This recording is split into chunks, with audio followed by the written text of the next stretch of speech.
सभी को प्रणाम। मैं डॉक्टर विकेश त्रिपाठी पुनः आपके बीच इस नवरात्रि में इस विजयादशमी के पावन पर्व पे आपके बीच कुछ अपनी बात रखने के लिए उपस्थित। अ, अ, आपका ज़्यादा समय नहीं लूँगा। एक छोटा-सा वीडियो आपके मध्य प्रस्तुत कर रहा हूँ, अपने विचार रख रहा हूँ। सहमति असहमति हो सकती है। कमेंट बॉक्स में अपनी सहमति असहमति दोनों प्रदान करें, आशीर्वाद प्रदान करें। बात आज करते हैं इस नवरात्रि के पर्व में बहुत सारे लोग अनुष्ठान कर रहे हैं, व्रत कर रहे हैं, तमाम पीठों पे जो है पूजाएँ हो रही हैं, माँ दुर्गा के पंडाल सजे हैं, जगराते हो रहे हैं देशों में, विदेशों में और लोग अपने-अपने तरीके से माँ दुर्गा की आराधना कर रहे हैं। अब बात करते हैं ऐसे लोगों को जिनकी दिनचर्या ऐसी है जो किन्हीं कारणों बस व्रत नहीं रख सकते हैं क्योंकि व्रत में भोजन के भी कुछ अपने प्रतिबंध होते हैं, क्या आप खा सकते हैं, क्या नहीं खा सकते, फलाहारी चीज़ें ही खानी होती हैं। तो जो लोग वर्किंग हैं या जो लोग किन्हीं कारणों बस इस तरह के अनुष्ठान नहीं कर सकते, माँ दुर्गा का पाठ नहीं कर सकते, किसी पीठ पे समय नहीं दे सकते और इस तरह की चीज़ें या जिन्हें जो है किन्हीं कारणों बस इस तरह का व्रत रखने का अवसर नहीं है, तो वो क्या करें और उनका व्रत कैसे हो? उस पे आज मैं कुछ बात करना चाहूँगा आपसे। तो इसका मैं बात करना चाहूँगा कबीरदास जी से लेके गोस्वामी तुलसीदास जी का और ज़िक्र करना चाहूँगा मैं गीता का इस पे। तो बात मैं यूँ शुरू करना चाहूँगा कि हम देखिए रोज़ हमारी दिनचर्या में हम सुबह उठते हैं तो शरीर को धोते हैं, नहाते हैं, स्नान करते हैं, शरीर की मैल को छुड़ाते हैं, जिसकी धूल गंदगी को साफ करते हैं, सारे बाह्य अंगों को अपने बाल में शैम्पू लगाते हैं, शरीर में साबुन लगाते हैं। तो तरह-तरह से जो है हम अपने शरीर को शेविंग करते हैं। तो मतलब हमने अपने शरीर के तमाम बाह्य अंगों का तमाम प्रकार से सफाई करते हैं। क्या मन की भी सफाई हम करते हैं? और वो मन की सफाई क्यों ज़रूरी है? और क्या आज इस नवरात्रि में ये संकल्प लेना कि हम अपने मन की भी सफाई करेंगे, मन को भी स्नान कराएँगे अ, ऐसा एक संकल्प लेने की ज़रूरत है। ये भी एक तरह का व्रत है।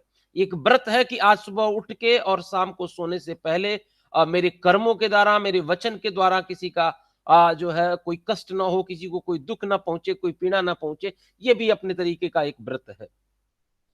हम घर से बाहर निकलते हैं तो जो है शरीर में तमाम तरह की गंदगियाँ लगती हैं, मैल लगती है, धूल लगती है।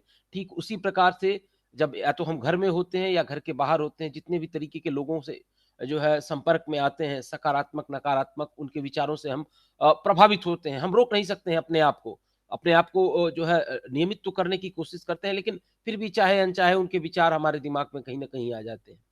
तो कैसे मन को स्नान कराया जाए? क्योंकि देखिए मन का स्नान बड़ा ज़रूरी है।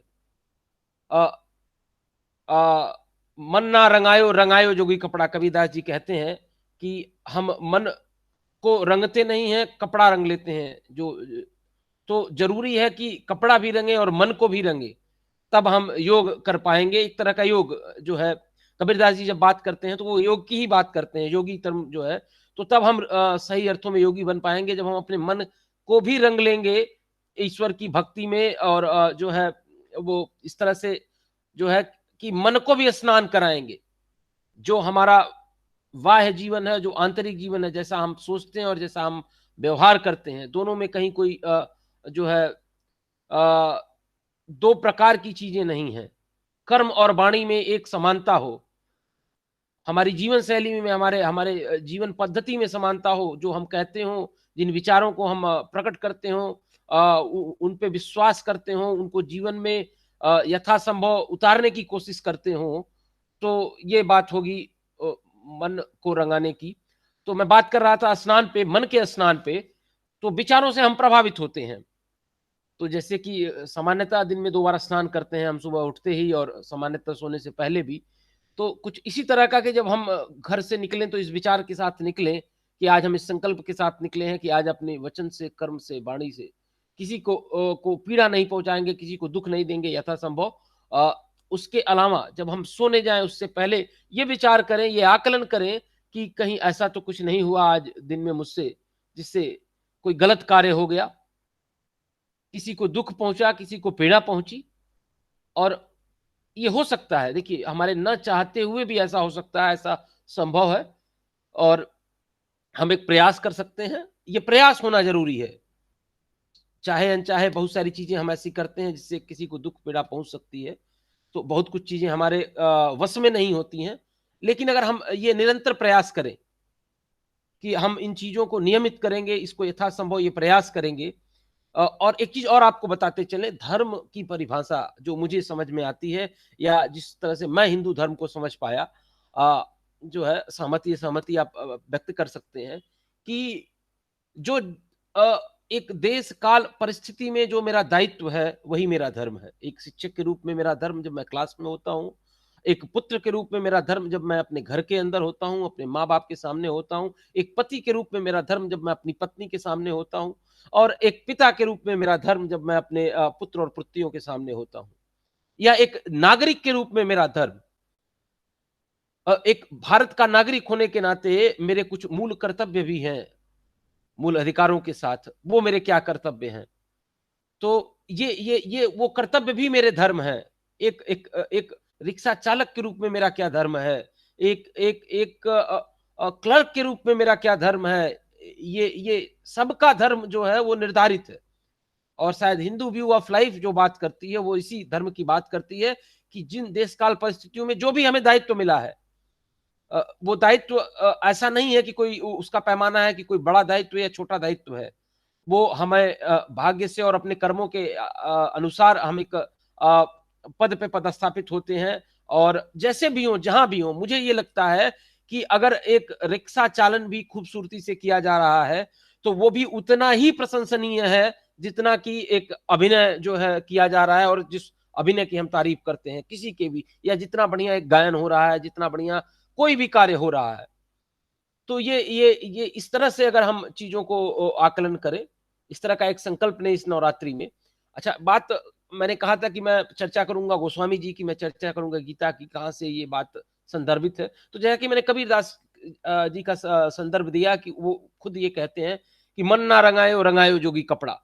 तो हमको मन को भी रंगने की ज़रूरत है और कपड़ा भी रंगने की ज़रूरत है, कपड़ा स्वच्छ होना चाहिए, तो मन भी स्वच्छ होना चाहिए, मन को भी स्नान कराने की ज़रूरत है। क्यों? क्योंकि देखिए प्रभु श्री राम का पर्व है, माँ दुर्गा का ये पर्व है, नवरात्रि चल रही है।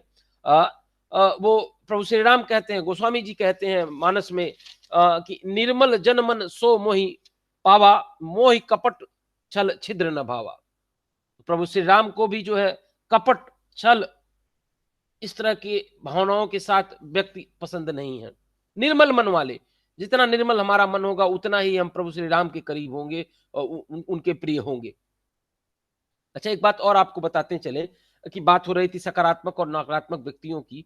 तो देखिए एक चीज़ और जानिए, जब हमारा मन गंदा होता है नकारात्मक संपर्क से, नकारात्मक विचारों से, मेरे कहने का मतलब है, व्यक्ति कोई सकारात्मक या नकारात्मक नहीं होता, उसके विचार सकारात्मक, नकारात्मक हो सकते हैं और सकारात्मक, नकारात्मक की भी अपनी-अपनी परिभाषाएँ हो सकती हैं। तो देखिए कष्ट भी जो है जब जब जो है एक सज्जन और दुर्जन से दोनों के मिलने पे कष्ट होता है। देखिए गोस्वामी तुलसीदास जी ने कितनी अच्छी बातें कही हैं इस पे कि मिलत एक दारुण दुख दीना, दुर्जन के मिलते ही दुख होता है हमें। दुख दोनों के केस में होता है, सज्जन और दुर्जन के। तो जैसे ही एक दुर्जन मिलता है तो हमें दुख होता है और बिछुड़त एक प्राण हर लीना। और जो है सज्जन आदमी चाहते हैं कि हम इसको जितना इनका समय मिले, जितना इनका संसर्ग मिले, तो उतना अच्छा हो। तो वो जब उनसे बिछड़न होता है, जब उनसे वियोग होता है, तब हमें कष्ट होता है। तो कष्ट दोनों परिस्थितियों में है। सज्जन और दुर्जन के संपर्क में आने में दोनों परिस्थितियों में एक से मिलते ही कष्ट होता है और एक से बिछड़ते ही कष्ट होता है। तो ये तो बात रही कि सकारात्मक और नकारात्मक विचारों के, कि अगर हम मिलते भी हैं, ऐसे लोग हमारे संपर्क में आते भी हैं, तो उनके विचारों को देखिए, मैं 2 बात बहुत स्पष्ट बता दूँ आपको कि व्यक्ति से मेरा कोई इसमें जो है संदर्भ नहीं है। मेरे भी अंदर कुछ नकारात्मक विचार आ सकते हैं, कुछ सकारात्मक विचार, और सभी व्यक्ति, किसी व्यक्ति के विशेष के अंदर जो है सिर्फ़ नकारात्मक विचार हों ऐसा भी नहीं है। उसके भी अंदर कुछ सकारात्मक और नकारात्मक विचार होते हैं। मेरे भी अंदर हमेशा सकारात्मक विचार ही हों, ऐसा संभव नहीं है। ज़्यादा से ज़्यादा सकारात्मक विचार हों, नकारात्मक विचारों से सकारात्मक विचारों की तरफ हम बढ़ें, यही व्रत है। ये भी व्रत है। ये भी एक तरह का व्रत है। हमें अगर क्रोध आता है तो हम ये निर्णय लें कि आने वाले कुछ समय तक हम मौन व्रत धारण करेंगे, वो भी एक व्रत है। हम क्रोध नहीं करेंगे, वो भी एक व्रत है। हम किसी का दिल नहीं दुखाएँगे, वो भी एक व्रत है। तो ये भी व्रत है, इस तरह से भी माँ दुर्गा का अनुष्ठान किया जा सकता है, इस तरह से भी प्रभु श्री राम को प्रसन्न किया जा सकता है। अ, अच्छा, इसके अतिरिक्त मैंने जो बात मैं कर रहा था कि सबका धर्म निर्धारित है। तो जिन परिस्थितियों में जो हमें करना है, उस हिसाब से हम अगर कर्म करें, वही हमारा धर्म है। और एक बात और देखिए कितनी खूबसूरत गोस्वामी जी ने ये बात कही है कि कर्म प्रधान विश्व रचि राखा, जो जस करहि सो तस फल चाखा। तो ये कर्म प्रधान विश्व है और जो जैसा कर्म करेगा उसी हिसाब से उसको फल मिलेगा, वो उस हिसाब से वो स्वाद ग्रहण करेगा। और गीता में भी यही बात कही गई है कि कर्मण्येवाधिकारस्ते मा फलेषु कदाचन मा कर्म फल हेतुर्भुः मा ते संगोत्सु कर्मणि। तो वहां भी कर्म प्रधानता की बात कर रही है, की गई है। तो हमारे वश में क्या है? हमारा कर्म किया जाना। हमारे वश में क्या है? हम अपने आत्मा को कितना शुद्धिकरण की तरफ ले जाते हैं। देखिए, चाहे मैं हूं, आप हूं या कोई हो, हम नकारात्मक विचारों के आने को नहीं रोक सकते। वो आएंगे, उन्हें हम नियमित करें, उन्हें फिर हम अपने मन से निकालें, मन का शुद्धिकरण करें, मन को स्नान कराएं। यही संकल्प आइए हम आप मिलके इस नवरात्रि में लें, इस विजयादशमी के पर्व पे लें।